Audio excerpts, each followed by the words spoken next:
What I would like to have them say, and you know, you just have to be so careful of not prompting them to this, but it would be nice if they could say, well, our speaker today, it really has an interest in pushing the frontiers of the field forward and has developed a number of theories and models for practice.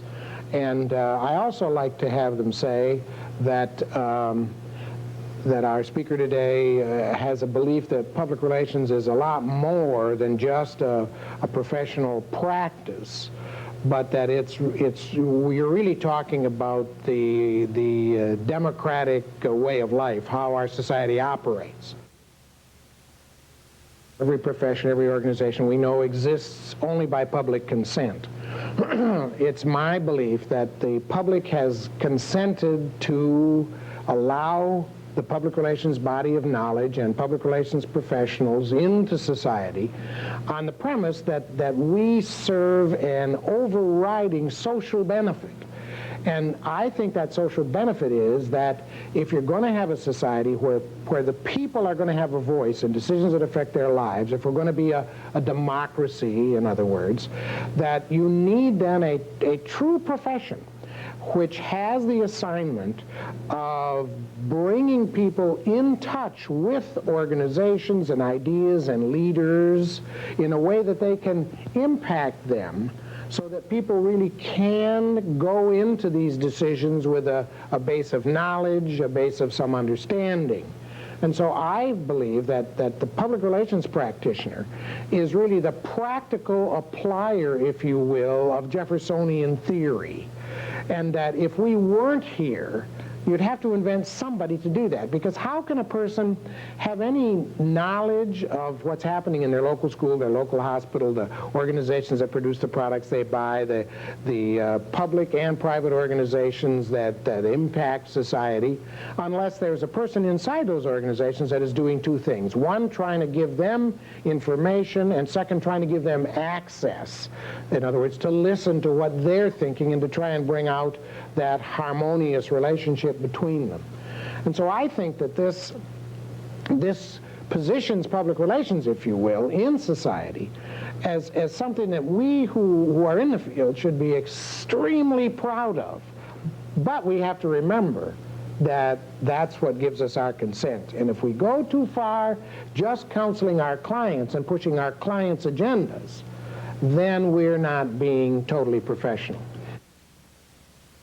There's no doubt, if you review the cases and just review the history of public relations, that the only long-term strategy for any organization is to become so close to their key publics that in fact it's a co-authorship, that those key publics are helping to shape the organization's policies and products and stands on issues, because otherwise you're not in a harmonious relationship at all, you're in a confrontational relationship.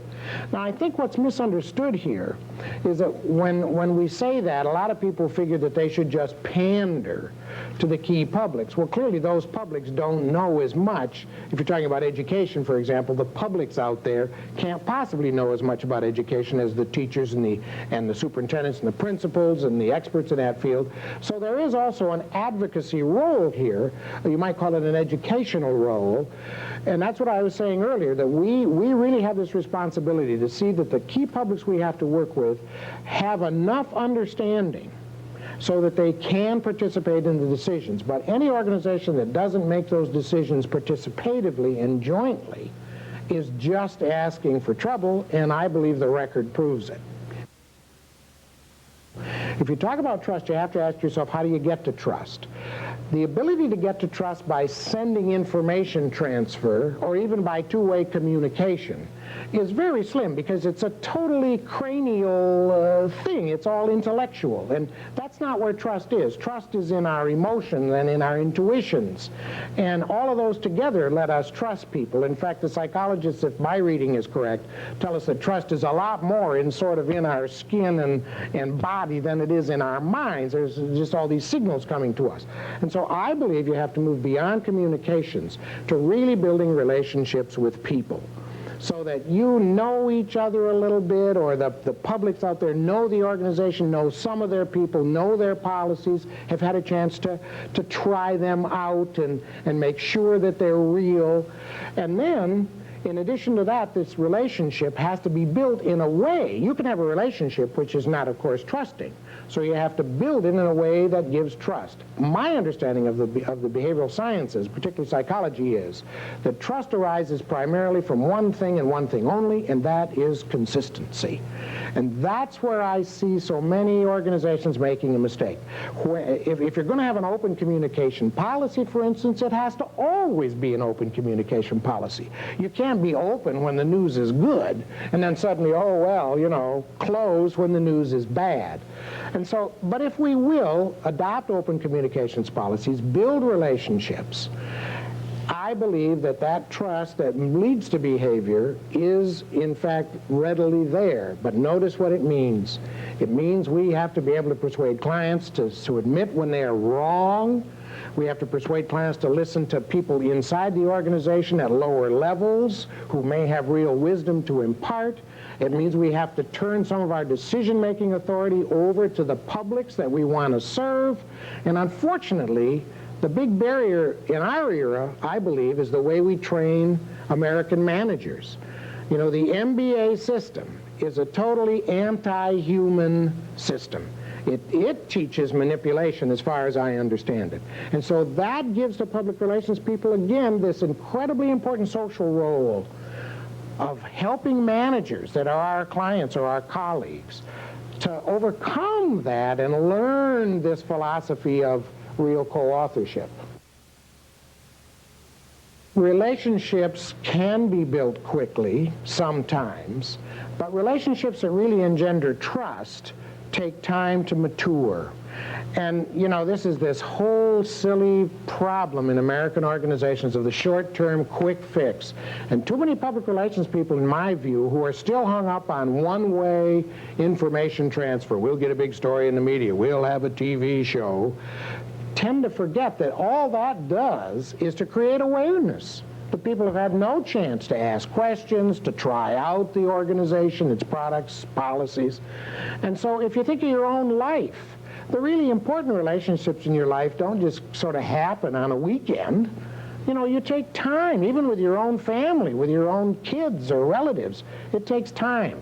And besides which, the one thing that I think the history of public relations also makes clear is that it isn't just, as they say in the military, winning the battle. It's winning the war. And if 10 years from now, or even a year from now, your great victory of a year ago has turned to ashes and they're all angry, I mean, that was just a waste of resources, a missed opportunity. I think it helps to have enough ego that you don't want to be a little cog. And if you want to be a bigger cog, you start thinking about, hey, how does this system really run? And where could I have maximum input and impact in the system? And so if you start looking at that, you can see that it's strategic. It's getting organizations really to mesh with their publics. So that's where the most fun and the most action is. You mentioned some... One of the things I could do was to go out and cheerlead a little bit and raise people's sights, show them what I thought the field could be, and if that was a skill I had, I thought I ought to bring it to the job. One of our problems is that we have to be generalists. There is no human activity, certainly no professional or vocational activity, that has more variables in it than building relationships that engender trust, that motivate mutually supported behaviors. I mean, it's that wonderful story, you know, about the Frenchman who discovered that brain surgery was the most difficult profession. Why, he didn't know what he was talking about. As I say, every time the brain surgeon cuts into the cranium, the pieces are in the same place. Whereas, can you ever imagine a public relations case where the pieces are all in the same place, or where they're even in the same place between Monday and Friday? Once we get these systems and models in place, then our work is going to switch to real thinking about strategies. How do we get over this difficult situation? How do we take advantage of this opportunity? How do we move society and move the organization in the next 4 or 5 years? And you know, that's heady stuff. I would like to be remembered for having really pushed the profession to understand the high calling that this is. That, you know, if you want to really get philosophical about it, and I've written a piece on this which has been widely distributed around the world, but I believe it. The future of the world may very well be in the hands, if not of public relations practitioners, though I think it may be, but certainly in the hands of this public relations philosophy. Until we learn how to come together, make accommodations, co-author the behaviors, the world just seems to get a less and less safe place to be. And so I really believe that the future of mankind is more in our hands than anybody else. And when I look at the other professions that might help, I am only more convinced of that. Lord knows the lawyers aren't going to bail us out. Certainly the doctors aren't. They're too busy, you know, trying to just get health care going. Management, holy Moses. I mean, it's not very humanistic, still, at best. And certainly religions aren't. There's 108 religious wars going on right now. Who's left? Who's left is public relations practitioners that really have a value to the individual, a value to people, and want those people to come together and learn to work together. So I think that for anyone who's in this field or wants to come in this field, they can go all the way from being a very limited technician to being a universal leader of mankind using this wonderful body of knowledge.